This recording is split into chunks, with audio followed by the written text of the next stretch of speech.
মিউনিখের Allianz আরেনার সবুজ গালিচায় উৎসবের সমস্ত আয়োজন প্রস্তুতি ছিল পিএসজির জন্য। অপেক্ষা ছিল কেবল রেফারির শেষ বাঁশি বাজার। সেই উপলক্ষ আসতেই মাঠ জুড়ে শুরু হয় পিএসজির বাঁধভাঙা উল্লাস। চ্যাম্পিয়ন্স লিগের ইতিহাসে নিজেদের প্রথম শিরোপা জয় বলে কথা, তাও আবার ইতালিয়ান জায়ান্ট ইন্টার মিলানকে ৫-০ গোলে উড়িয়ে দিয়ে। স্বপ্নকে সত্যি করতে অধরা ট্রফি উঁচিয়ে ধরতে শুরু থেকেই দুর্দান্ত ছিল পিএসজি। একের পর এক আক্রমণে তারা কোণঠাসা করে রাখে ইন্টার রক্ষণকে। ম্যাচের ১২ মিনিটে ভিতিনহার পাস থেকে আশরাফ হাকিমি প্রথম লিড এনে দেন দলকে, আর ২০ মিনিটে ব্যবধান দ্বিগুণ করেন ফরাসি তারকা দিজিরে দুয়ে। ২-০ গোলের লিড নিয়ে বিরতিতে যায় তারা।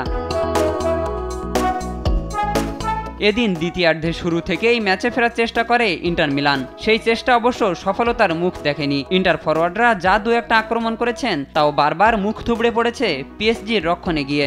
উল্টো ম্যাচের ৬৪ মিনিটে আবারও ইন্টারের জালে বল জড়ান ফরাসি তারকা দুয়ে। এর মিনিট ১০ বাদেই ওসমান দেমবেলের পাস থেকে গোল করে ইন্টারকে ম্যাচ থেকে ছিটকে দেন খাবিসা কাভারেজকেইয়া।